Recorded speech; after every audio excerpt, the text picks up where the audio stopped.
અન્નપૂર્ણા ઉપનિષદ વડે આત્મા જ્ઞાનથી પરમાત્માને પામે છે. તો નિષાદે ઋભુને પૂછ્યું કે મને આત્મા જ્ઞાનનો ઉપદેશ કરો. તું સનાતનનું જ્ઞાનથી તું જીવન મુક્ત થઈશ. આ જ્ઞાન મૂળ મંત્રોની વચ્ચે બિંદુ નાદ અને કલાથી આશિત છે. નિત્ય આનંદ સ્વરૂપ પરમાત્મા અને લક્ષ્મી રૂપ છે. તેમાં મુખ્ય ઓમકાર અને નમ તે પછી સવા પદ છે. ણે હ્રી સો શ્રી કી ઓમ નમો ભગવતી આ અન્નપૂર્ણા મમા વિલસિતમન દે સવા આ મંત્રની અન્નપૂર્ણા પ્રગટ થયા. તેમણે વરદાન માગવાનું કહ્યું. હે પાર્વતી, મારા મનમાં આત્મા તત્વ પ્રગટ થાવ. તથાસ્તુ એમ કહી એ દેવી પાર્વતી છુપાઈ ગયા. તેથી મારી શંકા મટી ગઈ. જીવ અને પરમાત્મા જુદા નથી. જેમ વસ્તુ છૂટે છે તેમ પરમાત્મા જ બાકી રહે છે. બધી વસ્તુને આ મોહ છૂટી જાય છે ત્યાં બાકી એક જ પરમાત્મા બાકી રહે છે. જ્યાં સુધી બધું છોડ્યું જ નથી ત્યાં સુધી આત્માનું જ્ઞાન થતું નથી. સર્વે વસ્તુઓનો ત્યાગ કર્યા પછી જે બાકી રહે છે તે જ આત્મા કહેવાય છે. એકાગ્ર થયેલી નિત્ય તૃપ્ત અને જેવો હોય તેવો પદાર્થ જોનારી શ્રેષ્ઠ પ્રજ્ઞાને સમાધિ કહેવાય છે. જે મન સ્થિર તેને સમાધિ કહેવાય છે. કેવળ ચેતન આત્મા દ્રષ્ટિ જે સ્થિર છે તેને તુર્યાવસ્થા કહેવાય છે. જેનું ચિત્ત પરમાત્મામાં હાલતા ચાલતા ઊભા રહેતા કે ઊંઘતા રહેતું નથી તે મરેલો કહેવાય છે. જો પરમાત્મામાં આપણું ધ્યાન ન લાગે તો આપણે મરેલા કહેવાઈએ છીએ. આ પાના નંબર 509 એ અન્નપૂર્ણામાં પુરાવો. ને જ્ઞાની પોતે પરમાત્મા સમાન બને છે અને પછી તે ડરતો નથી, બીજાને વશ થતો નથી. જ્ઞાની પુરુષ બગડી ગયેલું અનાજને પણ મીઠાઈની જેમ પચાવી શકે છે. કારણ કે એને પછી એવા મનમાં એવી શંકા જ નથી. જોઈ લો, આ પક્ષી ખરાબ પાણી પીતા હશે, એના મનમાં એવું કાંઈ નથી કે આ ખરાબ પાણી છે તો એને કાંઈ રોગ થતો નથી. આપણે થોડોક પણ મતલબ કે પાણીમાં આ ખરાબ છે તો આપણને શંકા થશે અને રોગ થશે. આ ભોજનમાં શંકા થશે કે આ ખરાબ છે અને ખાશું એટલે રોગ થશે. આ કૂતરાને, ગાયું, ઢોરા વગેરેને કેટલી ખરાબ વસ્તુ આપી છે પણ એના મનમાં નથી તેને રોગ થતો નથી. તો વાસના અગ્નિ કરજનું દેવું.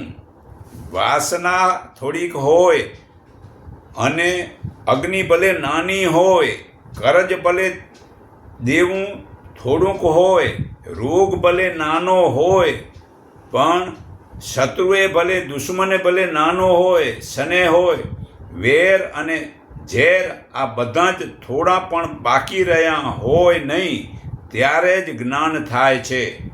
જો આ વાસના અગ્નિ કરજ દેવું ને રોગ, શત્રુ, સ્નેહ, વેર અને ઝેર આ બધા થોડા પણ બાકી રહ્યા હોય નહીં ત્યારે જ જ્ઞાન થાય છે. આ બધું છોડવું પડે છે. તો સગળું પરમાત્મા જ છે આવી ભાવના કરતો પુરુષ પરમાત્મા જ બને છે.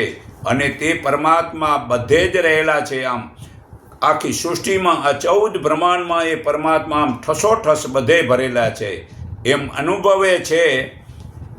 પાના નંબર 512 અન્નપૂર્ણામાં પુરાવો છે. તો પૂર્ણ બુદ્ધિવાળા શ્રેષ્ઠ મનુષ્ય જીવનને વધુ જીવવું સારું માનતો નથી અને મૃત્યુને દુઃખ સમજતો નથી. આ પાના નંબર 513 અન્નપૂર્ણામાં પુરાવો છે.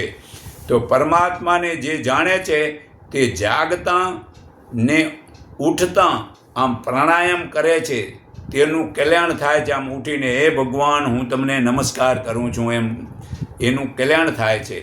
ને અપાન એ ચંદ્રમા છે તે શરીરને પુષ્ટ કરે છે, અને પ્રાણ તે સૂર્ય છે અથવા અગ્નિ છે તે શરીરનું પાચન સુધારે છે.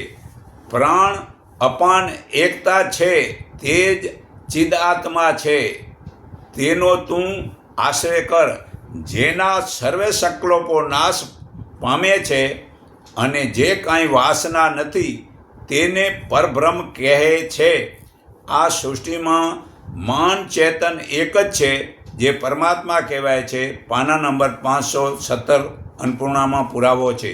જે ભૂતકાળનો તથા ભવિષ્યકાળનો કદી વિચાર કરતો નથી અને કેવળ વર્તમાનમાં જ દ્રષ્ટિને આત્મા રૂપે હું જ છું, આજે હું જ છું એવું માને છે તે પરમાત્માને પામે છે.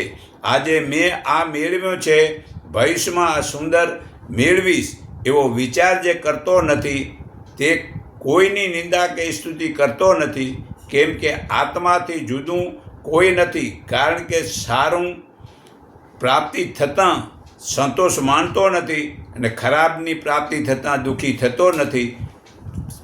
મારું મન શાંત બન્યું છે અને ઈચ્છાઓ રહી નથી. હું નિર્દોષ જીવન જીવું છું. આ મારો છે, આ પારકો છે, આ જુદો છે એમ જ્ઞાની માનતો નથી. આ પાના નંબર 519માં પુરાવો છે અન્નપૂર્ણામાં.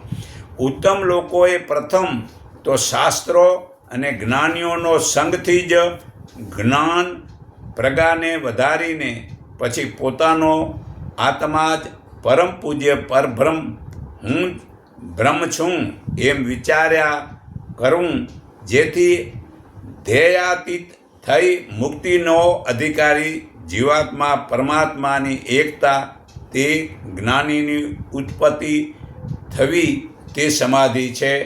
અન્નપૂર્ણા પાના નંબર 521માં પુરાવો છે. તો ભૂમિકા પહેલાં શાસ્ત્ર અને સજ્જનોનો સંક અને વૈરાગનો અભ્યાસ તે પ્રથમ ભૂમિકા કહેવાય છે. બીજી ભૂમિકા વિચારના નામથી, ત્રીજી ભૂમિકા સાંગ ભાવના છે, ચોથી વિલાપની છે, તેમાં વાસના નાશ થાય છે. પાંચમી ભૂમિકા શુદ્ધ જ્ઞાન અને આનંદની છે, તેમાં જીવન મુક્ત પુરુષ અડધો ઊંઘેલો ને અડધો જાગેલા જેવો રહે છે. છઠ્ઠી ભૂમિકા સર્વે દુઃખ હોય છે તે કેવળ આનંદમય બની જાય છે અને સુષુપ્તિ તેવી હોય છે. જે તુર્યા અવસ્થા છે તે જ કેવળ મુક્તિ છે અને તે જ સમાન ભાવની શુદ્ધ અને સૌમ્ય સાતમી ભૂમિકા છે. તેમાં આ ભૂમિકામયની પહેલી જે 3 અવસ્થાઓ છે તેમાં જાગ્રત અવસ્થામાં જ રહેલી હોય છે. ચોથીને સપના અવસ્થા કહી છે, કેમ કે તેમાં જગત સપના જેવું લાગે છે. પણ પાંચમી તો સુષુપ્ત કહેવાય છે. જ્ઞાની પુરુષ અને એ પાના નંબર અન્નપૂર્ણા 523માં પુરાવો છે. તો જ્ઞાની મનુષ્ય તીર્થમાં શરીર છોડે કે ચંડાળ પાપીના ઘરમાં શરીર છોડે તેમાં તેનો કોઈ ફરક પડતો નથી. હર કોઈ સંકલ્પ જ બંધન કરે છે અને સંકલ્પ છોડવાથી જ મોક્ષ થાય છે. આ અન્નપૂર્ણા પાના નંબર 525માં પુરાવો છે. તો સ્વચ્છ તત્વ રહ્યું છે તે તુર્યાપદ કહેવાય છે. જીવન મુક્તની જે સ્વચ્છ સમાન ભાવવાળી શાંતિ ને વ્યવહારમાં પણ સાચીવાળી અવસ્થા છે તે જ તુર્યા અવસ્થા કહેવાય છે. આ અન્નપૂર્ણા પાના નંબર 526માં પુરાવો છે. તો મૌનધારી શાંતિ પરમપિતા પરમાત્માના સ્વરૂપમાં જ અંતર્મુખ રહે છે. બસ આટલો જ આત્મજ્ઞાનથી સંસાર જીતાઈ જાય છે. તે અતિ અજ્ઞાનીને નથી દેવું અને શિષ્ય નથી તેને પણ આ નથી દેવું. જે મનુષ્ય ગુરુની ભક્તિની કૃપા મેળવી હોય અને આપણું આ અન્નપૂર્ણા ઉપનિષદનું અધ્યયન કરે છે, તે પોતાની મેળે જ જીવન મુક્તપણું પામી પરમાત્મા જ થાય છે. તો વેદાંતનું આ પરમ ગુરુ રહસ્ય જૂના કલ્પમાં આપવું એ શિષ્ય ન હોય તેને ન દેવું. જે મનુષ્ય ગુરુની કૃપા મેળવી આ અન્નપૂર્ણા ઉપનિષદનું ધ્યાન કરે છે, તે પોતાની મેળે જ જીવન મુક્ત પામી પરમપિતા પરમાત્મા બ્રહ્મ જ થાય છે. એ પ્રમાણે એ ઉપનિષદ સમાપ્ત થાય છે. તો આપણે પાચન ક્રિયા સ્વસ્થ ન હોય તો આંતરડાની અંદરની ચિકાસના પડ ઘસાઈ જાય છે ને આંતરડાનો સોજો ઉદ્ભવે છે, જેના પરિણામે સ્વરૂપે કબજિયાત થશે. અને કબજિયાત એટલે મોટામાં મોટો રોગનું મૂળ. આંતરડાની ક્રિયા મદ પડી જાય ત્યારે માનવી નિરાશા અને ક્રોધને વશ થાય છે. ભોજનમાં તીખા તમતમતા મસાલેદાર આહાર ન લેવા જોઈએ. પાચન શક્તિ માટે ભોજન સાથે પાણી પીવું યોગ્ય નથી.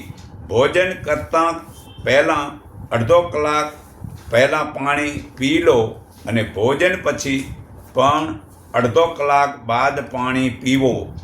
કદાચ જરૂર જણાય તો વચ્ચે થોડુંક પાણી પીવું. જો ભોજન સાથે પાણી પીવામાં આવે તો પાચક રસ પાતળો થઈ જાય છે, તેનાથી પાચન યોગ્ય રીતે રહેતું નથી. ભોજન સાથે ઠંડુ પાણી પીવાથી પાચન ક્રિયા ખરાબ થાય છે અને થોડા સમય માટે બંધ થઈ જાય છે.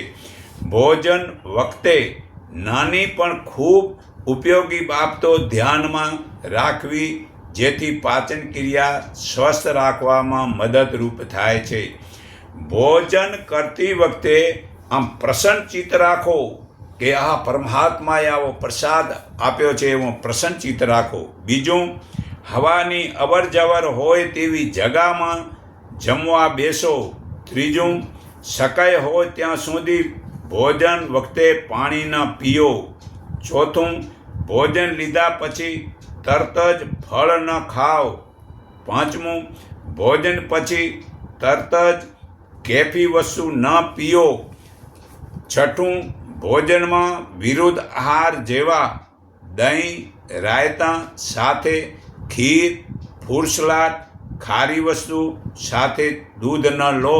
આ વિરુદ્ધ આહાર પાચન શક્તિ નબળી બનાવે છે અને પરિણામે ચામડીના બીજા રોગોનું મૂળ બને છે. તો ભોજન દરમિયાન વાતચીત ન કરો કે મજાક મશ્કરી ન કરો. હસાહસ આમ ખલો નહીં. ભોજન સાથે શક્ય હોય ત્યાં સુધી ટીવી કે મોબાઈલ ન જુઓ. જોતાં કે ઊભા ભોજન ન કરો. ભોજન પછી ધૂમ્રપાન ન કરવું, તેમજ તમાકુ ગુટકા પણ ન લેવા. ભોજન બાદ 3 કલાક સુધી સ્ત્રી શ્વાસન ન કરવો. આમ શરીરરૂપી આપણી મોટર કારના એન્જિનને આહારની જરૂર છે. જે આહારથી જ શરીર બંધાણી થાય છે અને ગાંઠ જળવાય છે, અને તેથી જ આહાર લેવાય છે તે સ્વસ્થ, યોગ્ય અને સમયસરનો પૂરતો લેવાય છે કે નહીં તે સમજવું જરૂરી છે. એથી આપણી પાચન ક્રિયા સ્વસ્થ રહે અને શરીર શ્રેષ્ઠ જળવાઈ રહે. આ આહાર નિયમન નાની બાબત જેવી લાગે, પણ શરીરને સ્વસ્થ રાખવા માટે ખૂબ જ જરૂરી છે. આ અન્નપૂર્ણા જે પૂજ્ય દેવો અમે કાનો વડે કલ્યાણ સાંભળી, આંખો વડે કલ્યાણ જોઈએ અને મજબૂત અંગો વડે તથા દેહ વડે સ્તુતિ કરતા અમે અમારા માટે દેવોએ નક્કી કરેલું આયુષ્ય ભોગવીએ. ઓમ શાંતિ શાંતિ શાંતિ. અતિ અન્નપૂર્ણા ઉપનિષદ સમાપ્ત. હું સર્વના હૃદયમાં રહેલા પરમાત્માને હું મારા હૃદય ભાવથી નમન કરું છું. એકને ઓળખો, એકને માનો, એક સંગઠિત થાવ. આટલું કહી મારી વાણી વિરામું છું.